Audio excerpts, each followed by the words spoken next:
திமுக ஆட்சி சரியில்லாத ஆச்சுன்னு ஒன்றுமே பிள்ளைகளுக்கு பாதுகாப்பு இல்லை, ஸ்கூல் பிள்ளைகளுக்கு பாதுகாப்பு இல்லை. திமுக ஆட்சியில் எல்லாமே குறைதான்ப்பா. சரியா 5 வருஷத்துல 4 தடவை வீட்டு வரி ஏற்றிருக்கிறாங்க. வரியெல்லாம் ஜாஸ்தி ஆகி போச்சுங்க. 1.5 சென்ட் இடம் இருக்கு, அந்த வரியை வீட்டை விட்டு தான் வரி கட்டணும் போல இருக்கு. அதே குப்பை பிரச்சனை, ஏகப்பட்ட பிரச்சனை இருக்குது. தினேஷ்குமார் மேயரோட குப்பை பிரச்சனை பெரும் பிரச்சனையாக இருக்குண்ணே. இப்போ நாங்கள் அவசரமாக கம்பெனிக்கு போயிட்டுருப்போம். நாங்கள் போகும்போது பார்த்தோம்னாக்க எங்களுக்கு ஹெல்மெட் இல்லைன்னு பிடிச்சி நிறுத்துறாங்க. கஞ்சா குடிச்சிட்டு 3 பேர், தண்ணி அடிச்சுட்டு 3 பேர் 4 பேர் சர்ரு புருன்னு போயிட்டுருக்காங்க. அவங்கள யாருமே கேட்கறது இல்லை. மொத்தத்தில் இந்த ஆட்சி ஒன்றும் விளங்கலை. அதிகமாக இருக்குண்ணே போதை பொருட்கள். எங்கே பார்த்தாலும் சரக்கை போட்டு தண்ணியை போட்டு படுத்துக்கிறாங்க, ஒன்றுமே பார்க்க மாட்டேங்கிறாங்க. ரொம்ப அநியாயமாக இருக்குது. தண்ணியை போட்டு நம்மக்கிட்ட வடை கொடு அது ஒன்று மிரட்டுறாங்கண்ணே. இங்கே ஒயின் ஷாப்பு, போதை பொருள், சின்ன பசங்க, ஒரு 10th படிக்கிற பசங்க கூட போதை பொருளுக்கு அடிமையாகிறாங்க. ஒயின் ஷாப் அதிகமாக இருக்குது.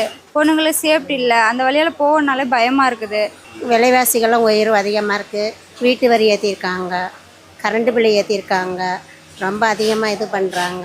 அண்ணன் காடேஸ்வர தங்கராஜன் வந்தாருன்னா நல்லா இருக்கும். ஆனால் தங்கராஜன் தான் வரணும். தங்கராஜன் தான் போடலான்னு. தங்கராஜ் சார் வந்தால் ஓகே. தாமரை சின்னத்துக்கு ஓட்டு போடும். வாக்களிப்பீர் தாமரை சின்னத்திற்கு. மக்களை காப்போம், தமிழகத்தை மீட்போம். தாமரையும் இரட்டை இலையும் வேறல்ல, இரண்டும் ஒன்றுதான்.